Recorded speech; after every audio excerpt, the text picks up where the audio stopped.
Well, hello everyone. Welcome to World at War Comics. I am so excited to talk to these two amazing individuals right here. Chuck Dixon back again. And for the first time, Mr. Bob Hardin. Gentlemen, thanks for hanging out with me today. I appreciate you. Oh, sure. You shocked me. Thanks That's like the shortest intro I've ever seen on a podcast. Yeah. That's called a free intro, Chuck. Okay. Yeah, that one didn't cost me anything. Well, it's great to have you back again, Chuck. And then, Bob, it's a pleasure to meet you. I really appreciate being able to see some of the interiors. I think when fans see this title, I think they're going to be blown away. The interiors are absolutely amazing.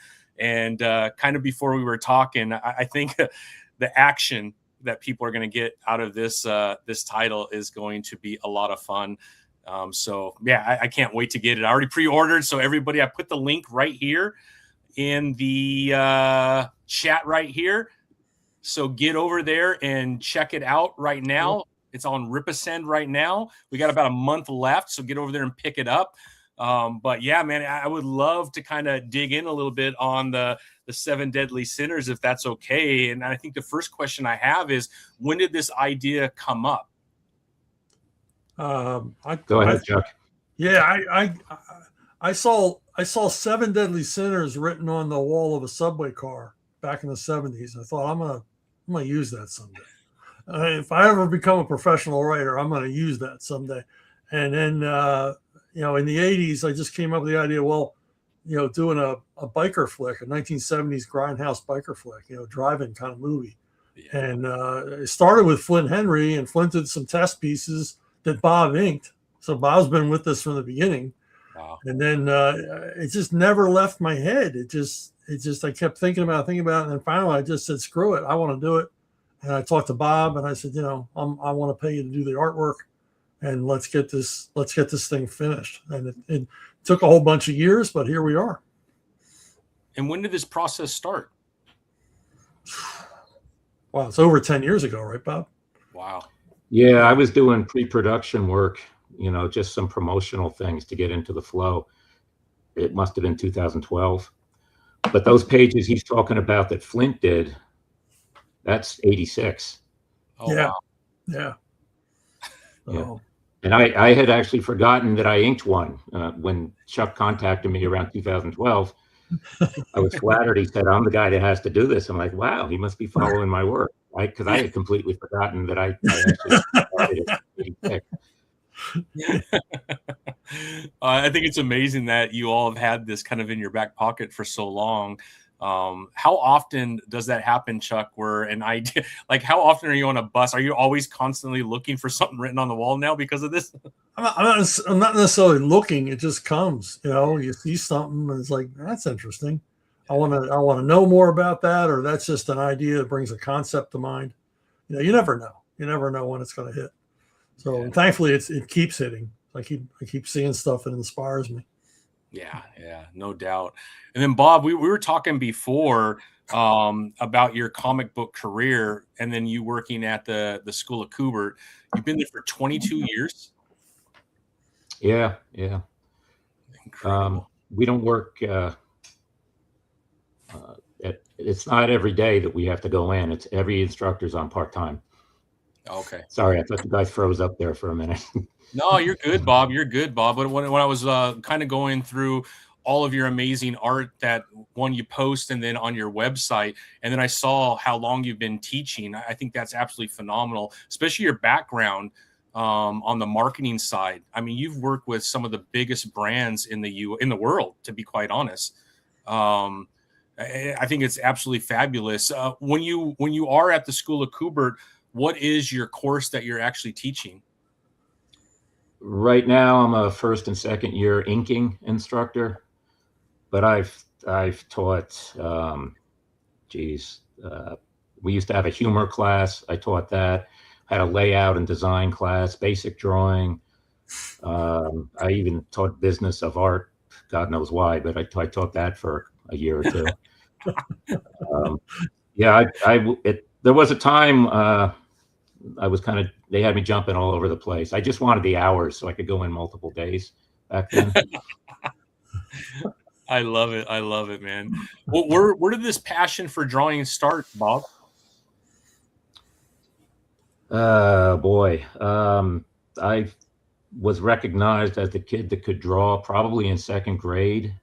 Where that came from, it was probably TV and Mad Magazine and my grandfather's Playboys that he hid in the basement.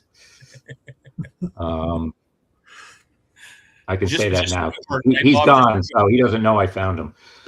But yeah, there was all that sort of everything except superhero stuff, I would say, is what I kind of got into. Bernie Wrightson, Jack Davis, Ed Roth, Rat Fink stuff, model building, slot cars. All of that to me was art related, and especially in the 60s, all those toys and model kits and anything that was marketed to a young person had beautiful paintings on the boxes. And I wanted to do that. So I went to the school thinking I would be the next Jack Davis, and it's a different world now, and it's not really that easy to do that. But I still keep trying. Yeah, I think you've done pretty well when we look at that list of brands that you've worked on. One I saw was Red Bull. What did you do with Red Bull? They had a NASCAR team. I'm going to say for 2 years.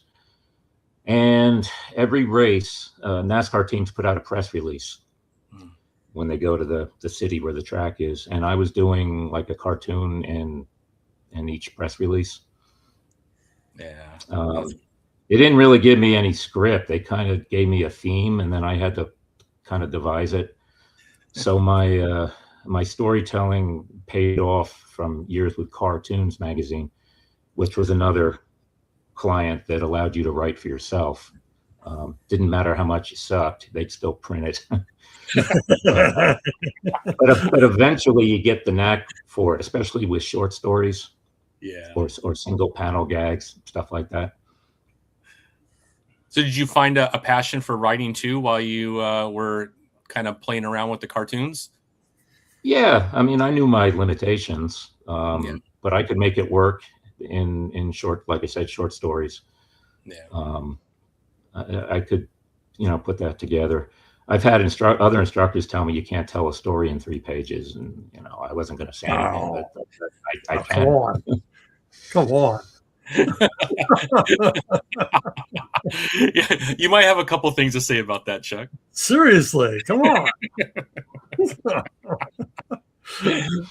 Is that considered bad advice, Chuck? Yeah, it's terrible advice. Well, Bob's familiar with this. I did a lot of stories for Tales of Terror and Eclipse. Yeah. And one time they had an issue that was short 3 pages. And they called me and said, "Can you write a 3-page horror story?" And I said, "Yeah, let me think about it." And I had a script for them the next day. And it's one of my favorites. And they got more letters about that 3-page horror story. Yeah, of course you can do it. And cartoons, it was all 3, 4, 5-page stories. I remember buying cartoons. I wasn't into cars. I didn't know much about cars, but I loved the artwork. Yeah. And I would read the stories. I wouldn't understand them because I didn't know enough about cars to know what was funny and what wasn't. It'd be like going to a fisherman's convention. I don't get any of these jokes. What the hell are they laughing about? I love it. Now, when did you two meet? It wasn't in 2012. It was before that, right? Yeah. Boy, I don't know, because when we met in person, we'd already worked together, and I don't know how that happened. I want to think it was through Tim Harkins. Tim Harkins or Tim Truman. I think it was Tim Harkins, because Harkins was maybe it was the publisher. What was her name? Kat Ironwood. Yeah. She teamed us up on stories, and I don't know if I didn't really know you at the time, so I didn't request an author, a writer. I just ended up with you, and I don't know. I guess they thought it was a match, and we did a couple things there. That's when we first worked together. We met at the Kubert School, like you had said before, in one of those reunion things. You were a guest. Yeah, and I only know that we worked together before that because you were showing me the artwork. for the things we worked on. And it was probably Tale the Terror. Yeah. And my first story that I pitched to them was car oriented, so I guess they just gave it to you for that reason. And I love it. The story worked out so well. I want those to be reprinted. We've got 2 of those, and they're both sort of gory car stories. Yeah, Chop Shop. I love Chop Shop. That was good. What was the other one? I think it was called Roadkill. Roadkill. Chop Shop, I was told at the time, was being considered by that Tales from the Crypt show. Oh, really? I don't know if you had ever heard that. And it was I never heard somebody in the offices of Eclipse that told me. Wow. I mean, obviously it never worked out, or wow. At least I didn't hear about it working out. But. Yeah, and I wrote a 3rd story for you, but they didn't assign it to you. That was car owner. It was called DUI. It was about this girl that gets revenge on a guy that killed her sister. DUI. She buries him up to his head in the sand at the beach, and then she gets in a car and she just keeps drinking and driving up and down the beach until finally she runs over his head. That was before. Was that before Creepshow? They bury Leslie Nielsen buried somebody. Yeah, they put him in the for the tide to come in. Yeah, I might have been inspired by that. I'm not sure. I don't know which came first. But. We got to bring some of those stories back for sure. Oh yeah. I love the format. Yeah, like an anthology where you could even bring in some other folks. I think it would be fun to reprint some of those. Yeah. Oh yeah, that'd be a blast. Yeah. Because I think that all of that material belongs to the people who created it. I mean, Eclipse didn't own it. So, did anybody ever buy Eclipse? Does anyone own the? No, they went out of business and just dissolved. Yeah. And any creator-owned contracts they had, Dean always wrote them so that they were good in perpetuity. So even if someone bought the property, you still had to pay out the royalties. Oh, that's cool. Because I did The Hobbit for them, and that still pays. Wow. So, because of the contract Dean wrote. Otherwise, I would have been high and dry. Yeah. I don't know. Maybe some other publishers can learn from that. Oh yeah. we don't have to go down that road. Yeah. Treat your creators equitably. Oh, come on. Why? We got some folks in the chat that want to hang out with us. Hey, Will, how you doing? I think you guys know this guy, Andrew, right here from Rippaverse. Yeah. Andrew, how are you? Here is Saboteur Comics. Hello, everyone. Good evening, everyone. Thanks for doing this. Tom, Bob, Chuck, and thank you, Andrew, for promoting it. Awesome. Thank you, Andrew. Of course, always happy. Thanks, guys, for hanging out with us. Yeah, exactly. It does. That story does come. I love that DUI idea, though. I think that is hilarious and also very dark at the same time. But sometimes dark things can be hilarious. I love it. Oh yeah. Absolutely. Vigilante justice now. Hey, Jethro Cronley, hopefully I'm pronouncing that right. On ACD, you said that each segment of a story is entertaining. The story will be good, even if the plot meanders or doesn't obey typical structure. How have you made each segment of your books entertaining? Well, you sort of set up a scene and you make sure that the scene itself has a beginning, middle, and end. And I came to this segmented story theory when I saw a video by a guy. He has a channel called Movie Wise, and he put the theory forward, and he used Lawrence of Arabia as an example. And he said Lawrence of Arabia is actually like a dozen little movies. Oh wow! And he says, and it's actually 2 movies. It's one big movie split into 2 parts, and the second part's very different. And he just examined it. And I'm like, he articulated something that I sort of was intuiting, but I didn't have the words for it. Mm-hmm. I thought, well, yeah, that's right. I mean, every scene, because I'm always telling people, it's about the scenes. It's about the scenes. And you can see a movie and forget the entire plot, but you're going to remember that scene for the rest of your life. So that's the most important thing, and that makes you move through the story because, you're given this little treat. It's either funny or scary or suspenseful. And then you're up for the next little treat. Yeah. Incredible. Well, you're the right guy for that. That's for sure. And then he says, thanks for answering it. Yeah, appreciate that. Thank you for the super chat too. I appreciate that. Well, I would love to kind of jump in. I thought first what we could do is I have the link. So everyone that has joined a little bit later, the link is here in the chat. It's also in the show notes. So if you're watching this later, you could get over there and hit that link. We still got plenty of time. It ends on March 27th. So we got about 5.5, 6 weeks left of 7 Deadly Sinners over on Ripasend. I'm going to go ahead and share my screen so we could kind of take a look at it. And then both Chuck and Bob were kind enough to give us some pages that we could share with you of some of Bob's interiors, which look absolutely phenomenal. But here it is. Once you click that link, you're going to go here, and then you could jump right in and pick what you want. Again, we got a few different options for covers as well. Some shirts, some posters. If you want, Chuck, if you could kind of give us the elevator pitch for this crazy title that you guys came up with, I think that'd be a lot of fun. Well, it's about 7 badass bikers, and it follows the plot line of the 7 Samurai or a Magnificent Seven, or Bug's Life. Bug's Life. And these 7 badass bikers, they go to the rescue of a buddy of theirs, and he's got a hippie commune where he's growing marijuana, but he's having trouble getting the market because he's in a county where the sheriff is corrupt, and all the deputies are basically standing in his way of getting $1 million in Acapulco gold to market. And so you got fights and the most massive car chase ever put on paper by Bob, and he's the only guy that could have done this justice. And it's a grindhouse film. I tell people, we drove off to Tarantino town and we didn't come back. It's brutal. It's in your face, and there's lots of sexy babes and biker chicks and all that stuff. So it's everything you'd want in a 1970s exploitation movie. I love it. Thus the 18 plus warning right here. Yeah, but as I say, it's 1970s PG. Yeah. Let's relax. I thought we could check out the trailer real quick, if that's okay. Sure.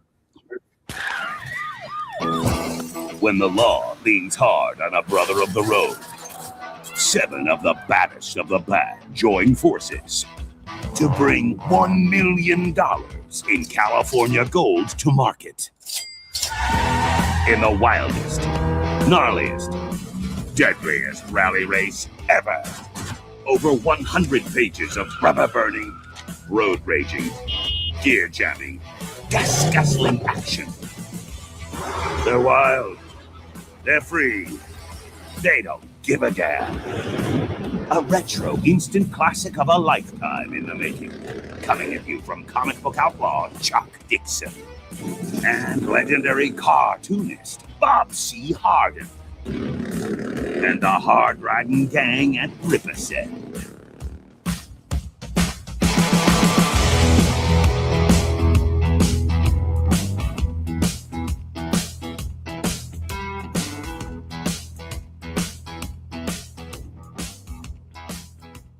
Awesome, man. The thing looks so badass. I cannot wait to get this thing. Can you kind of talk about the covers and the artists with the covers? Want me to go? Yeah, it's art, Bob. Yeah. Yeah, pretty. Actually, I threw a lot of this stuff together. I mean, we how many years were we working on this? And I think in the last month, I threw all this together. Yeah, there's 3 different covers. The first one is full color. It's a wraparound. The one in the middle is a 3D cover version of that. I had taken the line art before I applied watercolor and worked some magic on it so it would work as 3D. And it does come with the glasses. I don't think the glasses are shown there, but you do get the glasses with it, which is kind of cool because there's a couple pages on the interior that are also in 3D. And those posters you see on the right, there's one of those that are in 3D. The third cover is a black and white, again, kind of a last minute thing. It's it just kind of represents a bad trip. I don't really know any other way to explain it. It's a typical 70s movie poster where what you see in the poster does not happen in the movie at all. So I figured that would be okay.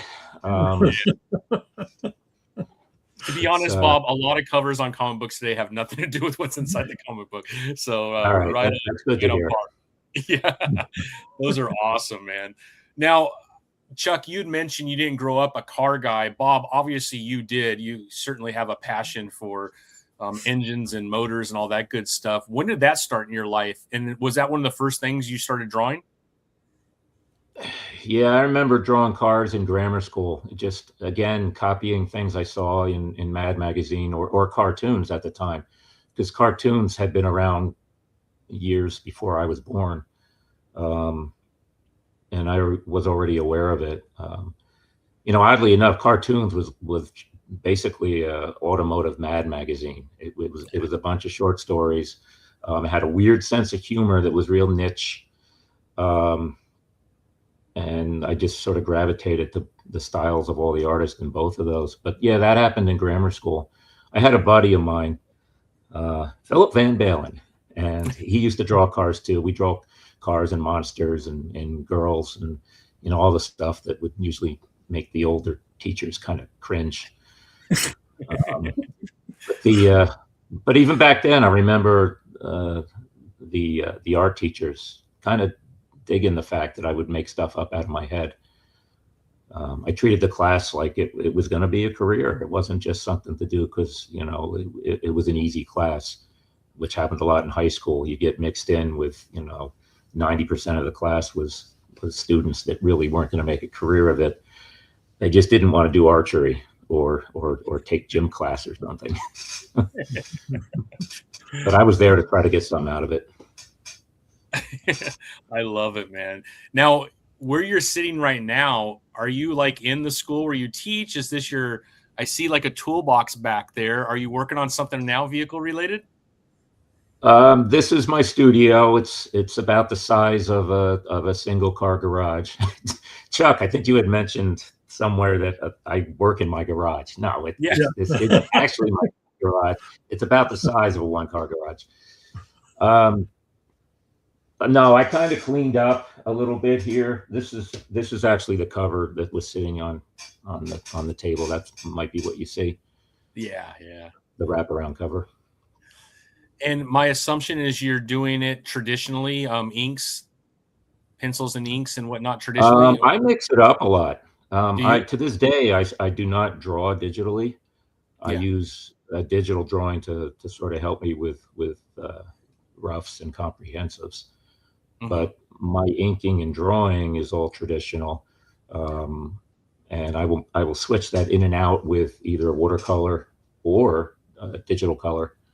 Yeah, I like adding the digital color to it because I always thought Jack Davis's work looked cool. The very, very few times I saw it digitally colored, and it was usually something that might have been for a TV commercial or something. Yeah, but that kind of look he never did himself, so it always stood out to me as being kind of unique. And I wanted to kind of pick up where he left off. Yeah, I love it. Love the trailer guys. The voice, I don't know whose voice acting that was, but that was pretty impressive. I don't know. All they did was they told me that he really enjoyed it because he's never done anything like that before. For sure, yeah. Put that whole thing. They put that whole thing together and did an amazing job. I had never seen anything done like that with my work. It's a high bar. This does really good trailers on all their stuff, so no surprise there. But that was a lot of fun, for sure. Andrew says, but we love cars and hot gals. That is for damn sure. We got another super chat, but before we get into that, because that'll kind of change the topic, I was wondering if it's okay, Bob. We got some of these pages that I believe are okay to share. I would love to show off your amazing art if that's okay. That's cool. It's fine with me. Yeah, we really want people to see, we want people to see these interiors because they really sell the book. 100%. I mean, the interiors are awesome. Absolutely. I don't know if you could share what's going on in these without giving anything away. Obviously, the book's not out for 6 more weeks, but if there is anything that you can share. Absolutely. I handpicked the 4 that I sent you specifically for that reason. Oh, perfect. I'm not even going to use names as far as the characters. I'll leave that up to your imagination.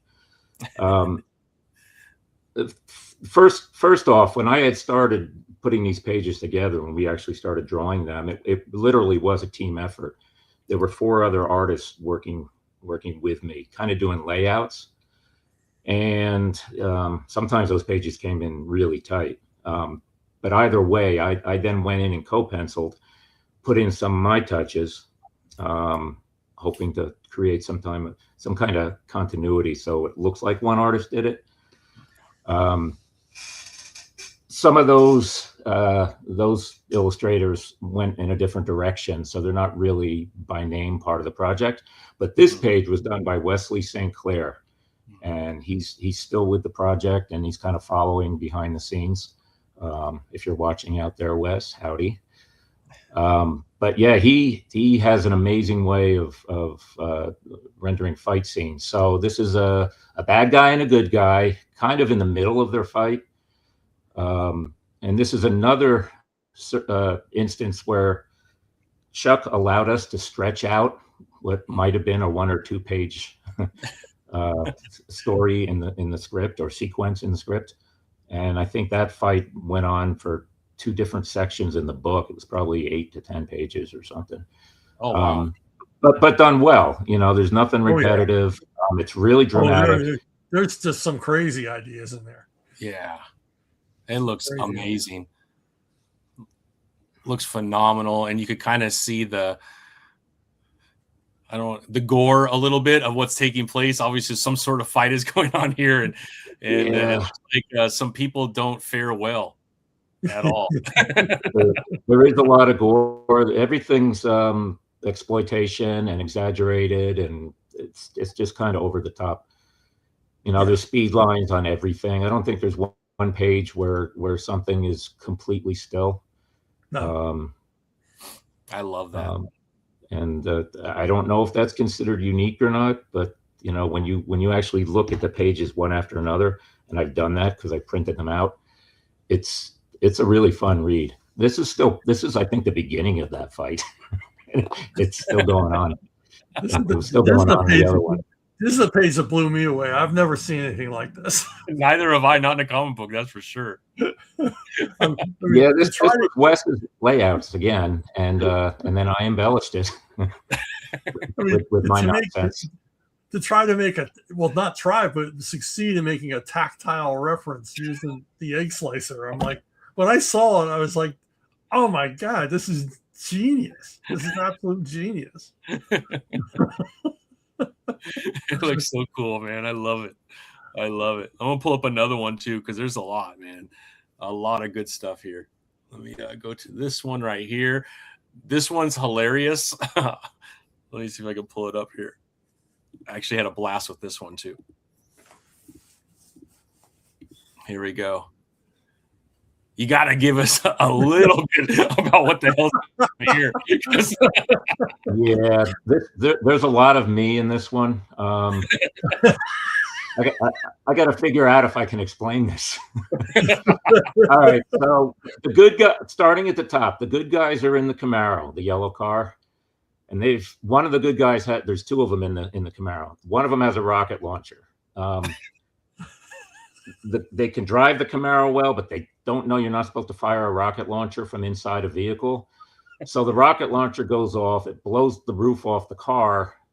The rocket it actually does hit a target. It makes contact with the forehead of one of the bikers. And at the same time, the Camaro with the 2 occupants go off a cliff as the rocket may be about to explode in the next page, but we're not going to show you that. Yeah, you got to go to Ripasend if you want to see that page. Yeah. I love your facial expressions and the draw. It's like what's going on just by looking at that picture. The fear, probably the shock, and I love his tongue. I mean, he must have bit his tongue off on that. Well, it wasn't the tongue in the egg slicer, was it? No. Hard to say. I don't know. I think I was just trying to make different body parts move on every page instead of doing the same body part. I don't know. I don't remember. I love it. Yeah, that's when Bob came to me and said, I think give me some freedom to add pages in the car chase. And I'm like, go with God, man. Go do it. Go do it. And this is the result. So cool, man. Andrew wants everyone to know this is not for the kiddos, ladies and gentlemen. Good morning there, Andrew. I appreciate that. All right, let me pull up the last one that we have for everyone to kind of see. Stop screen here. I am 50, so nothing's fast for me. Bear with me. I think there's 4 total. Yeah, I remember 50. It's a long time ago. And this one is really cool too. I love the close-up of the eyes. Just absolutely beautiful. And I guess we'll have to wait, but what the hell are skeletons doing in the car? And why is there a donkey? He's pretty happy with weed in his hand. This is one of the things I added. It's actually the second page of the book. And without going into too much detail, it's as I said about the third cover that's available, this is like a bad trip thing. There's 2 stoners that are being chased by the bad guys in the truck. And this is how the stoners see those baddies, because they're pretty high. They don't really know what's going on. They were in the middle of some romance. Thereby, the piece of clothing is remaining as they run away. I love it, man. And I couldn't come up with a sound. I couldn't come up with a sound effect, so all the sound effect says is "brah."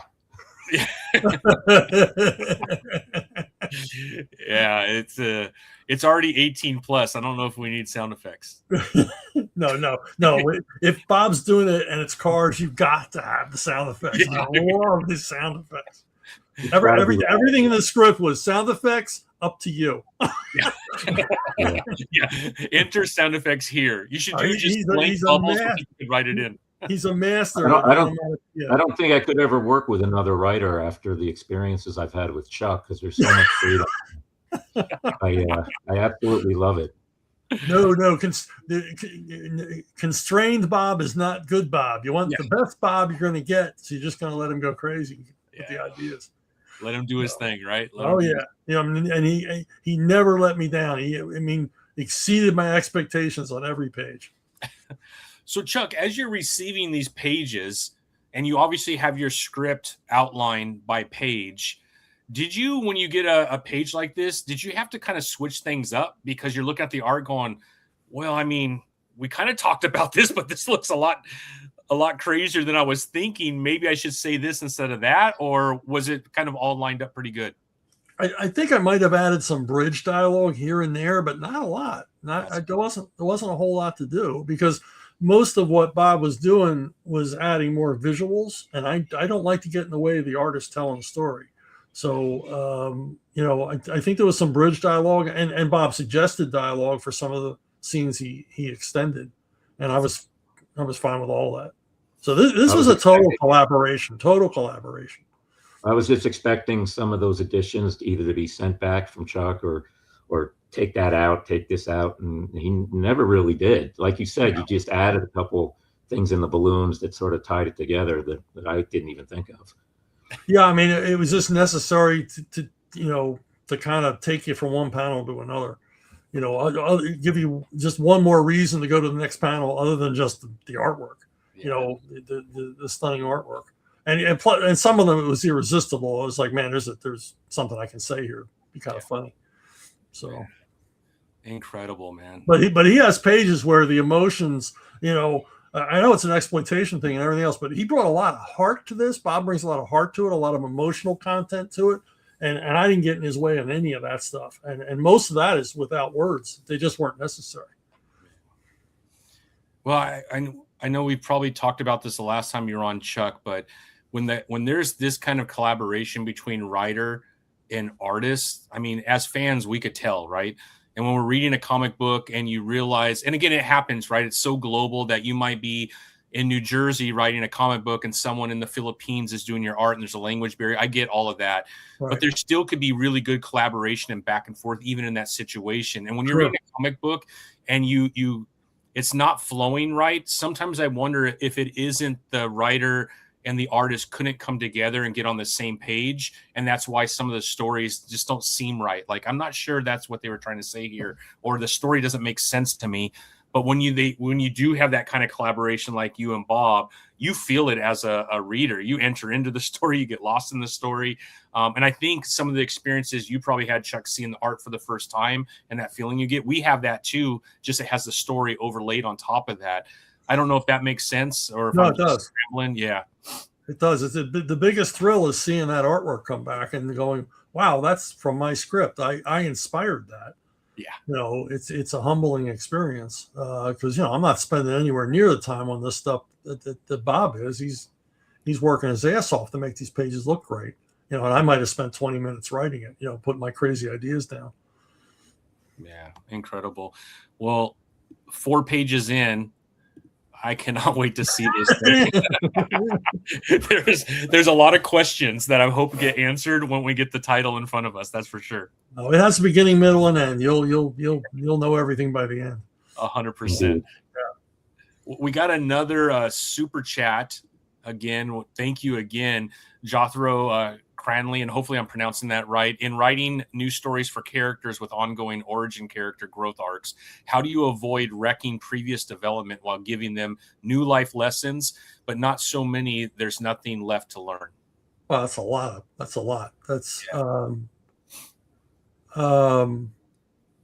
origin. Oh, okay. So it's like the Horseman. He has an ongoing origin. Yep. Yeah, I mean, you never want to get to the point where your character is just perfect and everything's wonderful, and you've always got to be deconstructing the character or teaching them new things.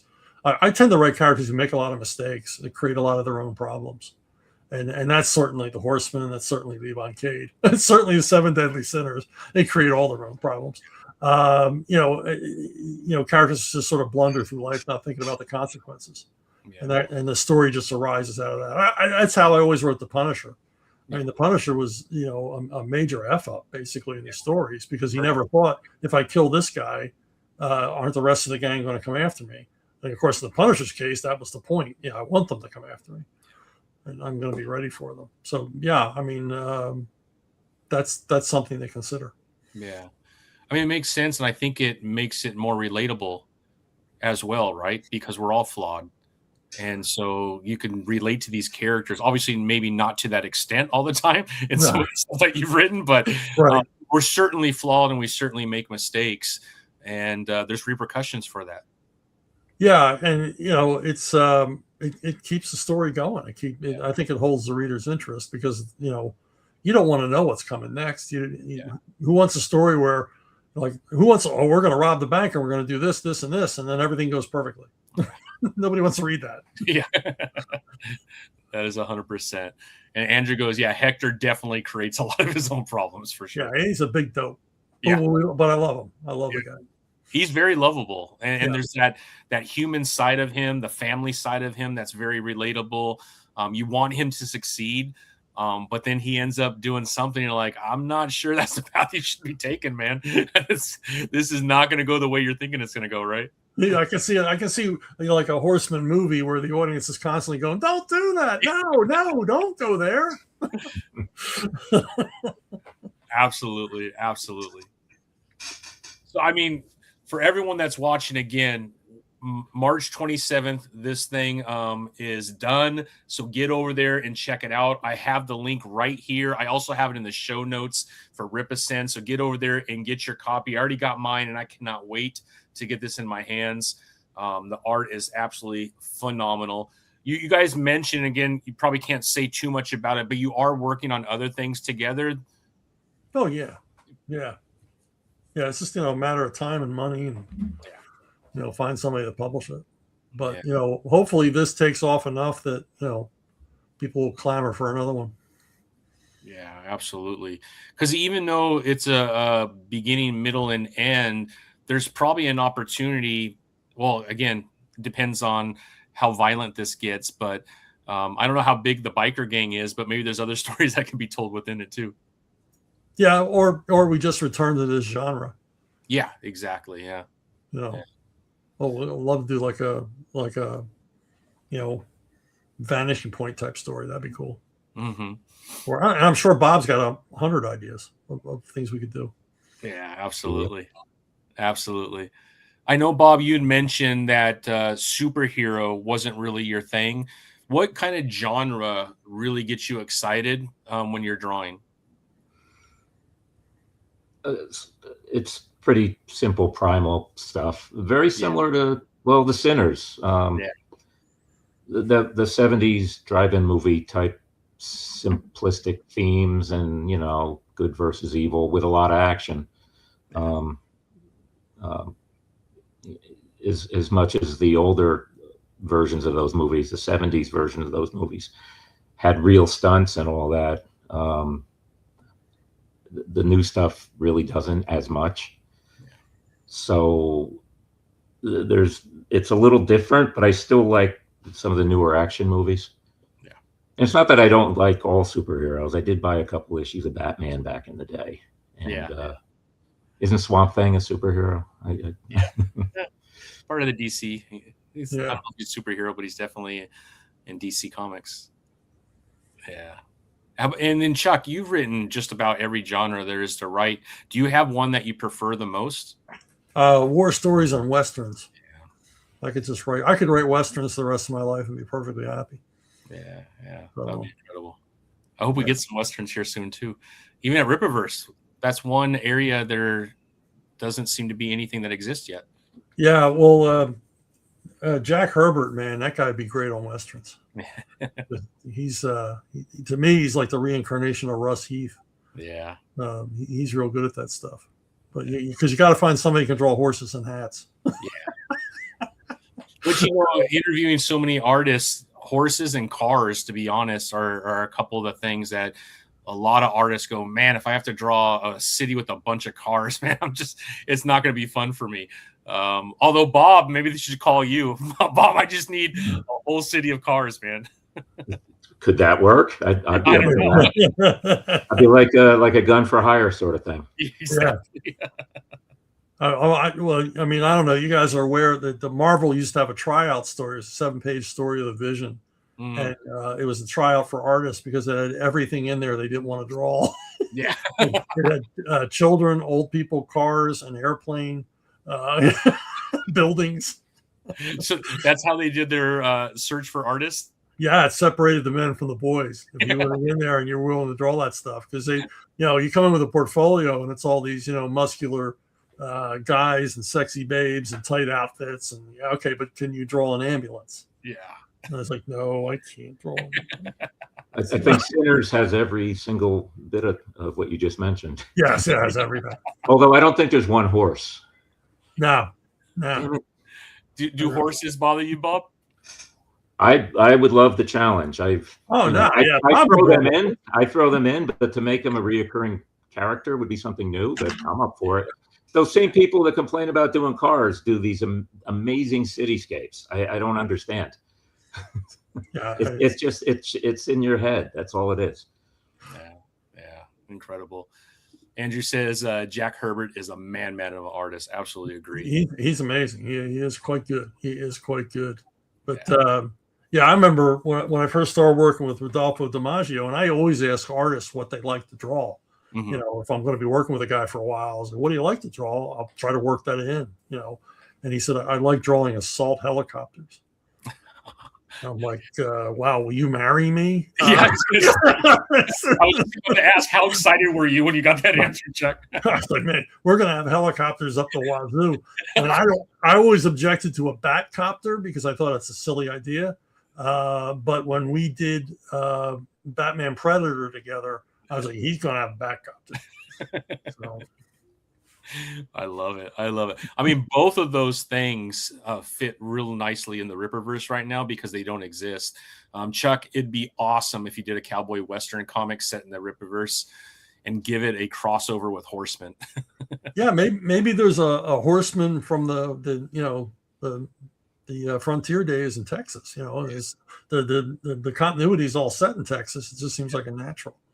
Yeah. So maybe we find out that Hector got the idea for the Horseman from a frontier lawman. Yeah. Mass lawman. Oh, okay. I'm already writing it. You're done. You're done. I'm already right. I got page one. You heard it here first, people. You heard it here first. I guess this is a war, though. Yeah. So you're getting there. Yeah. That was very much. Well, that's why Jack Herbert was perfect for that, because there's plenty of helicopters and tanks, and it definitely is a war book, basically. Absolutely. Well, then, while we're together, I thought I would also mention, and I'm going to pull it up because it's not the only thing, at least you, Chuck, have going on right now. I could pull it up here. We got Horseman 3, which I think a lot of people are going to be super excited about. Yep. And we also have Alpha Core 3. Yep. People are going to be really excited about. So out of the 5 issues, you got a couple here that are up for pre-order right now. And if you don't know, at Ripperverse, on all the pre-orders, this is why I've been ordering really quick. They all come with the collector's cards. So get in there first and get in early to make sure you get your collector's card. I'm going to try and collect them all before my wife sees the bill. The bank, like, what the hell did you order? I had to get those collector's cards, man. I had to do it right now. Very excited to see the Horseman moving as quickly as it is at Ripperverse. That's pretty exciting. And even Alpha Core, which obviously ties in a lot of things that are going in and within Ripperverse. But I think a lot of fans are going to be excited to see more Horsemen. I'm sure you hear that a lot just in all the chats that I am that are talking about it. People want as much Horseman as Ripperverse can do. Yeah, he definitely clicked. So yeah, definitely clicked. Yeah. And this is in reference to your turn to write it now. That would be amazing. Well, I'm already thinking about it. So yeah, that would definitely work. Seeing more Chuck books makes me happy. I'm a simple man. I see new Chuck Dixon book, I buy new Chuck Dixon book. Yeah. Okay. That's all I ask. Well, again, guys, Ripperverse, Ripasend. So it's a different link. I have it right here in the chat. You got to get over there and get this now. March 27th and ends. So make sure that you order your copies. Bob, are you going to be at any Comic-Cons anytime, or do you do cons at all? I don't do a lot of them at the moment. My thing is to kind of do car shows or hobby related trade shows. Yeah. Never really got into the Comic-Con things too much. Oddly enough, the school has a trip there every year. So I go to New York Comic-Con every year, not to set up, but just to walk around and nerd out with everything. Well, with the title within the Ripasend, I think you might need to partner with your buddy Chuck here, so all the fans could get some 7 Deadly Sinners books signed by both of you. That'd be amazing. Yeah, if Ripasend can set us up with a private jet, that'd be great. I'm not sure that's in the budget. Andrew, can you work on that? But you can fly me around. Sure. Or a helicopter. We could get you how about another Camaro or maybe 2 motorcycles, something. And then, Chuck, did I hear that you're going to be at MegaCon? Yeah, Saturday only. Saturday, I'll be there. So I look forward to seeing you. I haven't done a con in, since like 6 years. So this will be, that's what Saturday only. That's all I can take. Yeah. and they had to beg me for that because they're like, it's Orlando and you're in Tampa. It's only an hour and a half away. And I was like, man, you have no idea what the drive to Orlando is like. Yeah. It is seldom an hour and a half. Yeah. That is a theoretical cartridge. You're old school, taking your pencil and measuring how far Tampa is to Orlando on a paper map. That's not the same. The last time I went to MegaCon, I did get to Orlando in 90 minutes, but then it was another 90 minutes to the hotel. Yeah. So I'm like, okay, this is it. I'm not doing this again. But they begged me, so I'm like, okay. I think I'm gonna like leave at like 4 a.m. the day before. Get there. Well, I'm just gonna show you. I have a lot of things for you to sign, Chuck. So I'll be glad that you're there. I'll be there. I'm glad that you're gonna be there, so I can get these bad boys signed. It'll be a marathon signing session, I think, on Saturday, but I'll be there. Yeah. The line's probably gonna be nuts too, but it'll be worth it. It says the Horseman is currently in contention for our most popular character. Yeah, I could see that for sure. I could definitely see that. Well, you can thank Joe Bennett, because Joe Bennett said they need a Batman Punisher kind of guy, and I'm like, okay, well, let's pitch one, and that was it. Eric liked what we laid down, and he's let us go crazy on it. I love it. Yeah. Wow. Well, gentlemen, I want to be super respectful of your time. As always, Chuck, when you're able to make it, we really appreciate it. And then Bob, it's such a pleasure to get to meet you for the first time. Cannot wait for this thing to come to fruition, and I have it in my hand. It looks absolutely gorgeous, and I'm excited, man. And if I ever hit a car show, I'll look for you. In Jersey. In Jersey, yeah. Yeah, and thanks for showing the art, because we're trying to get the art out there, because that really sells it. I mean, people see it, and because you tell people about it, and you can tell them until you're blue in the face. But when they see that art, they're like, "Whoa, yeah, gotta have it." So, absolutely, yeah. It's such unique art, Bob. You know, it's a lot of artists. I mean, a lot of artists have kind of their own unique style. When you see it, you're like, "Oh, I know who that artist is." I think there's a lot more artists where it's really hard to do that. Yeah. So when you're able to look at art like this, I mean, I'm not seeing anything like it. I mean, this is Bob, right? Yeah. Or the team that you have with you with some of those artists that have helped you out. But this is very unique, and it has your name all over it, Bob. And I think that's pretty exciting, man, when you're able to have a style that's, yours. And when fans look at it, they go, I know who the artist is for this for sure. So, thanks. Thank you. Congratulations.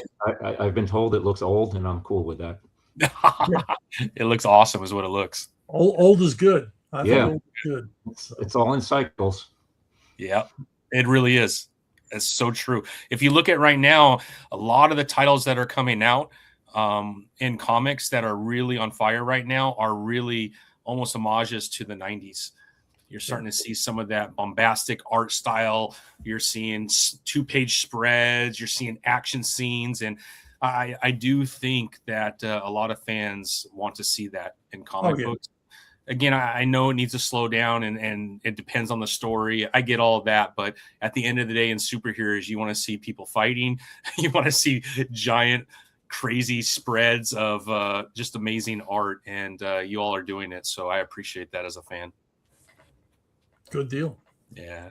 Well, gentlemen, and everyone within the chat, thank you so much for hanging out with us. Driving to Orlando is a day-long activity if you already live in Central Florida. Yeah.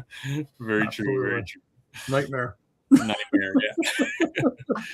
Well, it's such an honor to have both of you on. Thank you so much for hanging out with me today. I would love to have you both back as soon as we have this in our hand and people had time to read it. It'd be fun to go through the mind of Chuck and Bob as I'm going through this thing, because I'm sure a lot of questions are going to come up and go, what the hell were you guys thinking on this page, man? This is crazy. And I love that about comic books. Sure, absolutely. I might have to go in hiding after it comes out. Come on, Bob. I think you're going to have a lot of fun with this. When people see it and they get excited, I think you're going to have a lot of fun with it, Bob. I hope so. Thanks. Yeah. Well, thank you, gentlemen. I really appreciate your time. I hope you guys have a blessed week, and thanks for hanging out with me. Hold tight real quick, guys. Everybody in the chat, thank you so much. Jothro Cronley, thank you so much for the super chats. Hope you all have an amazing rest of your week, and we'll talk soon. Thanks, everybody.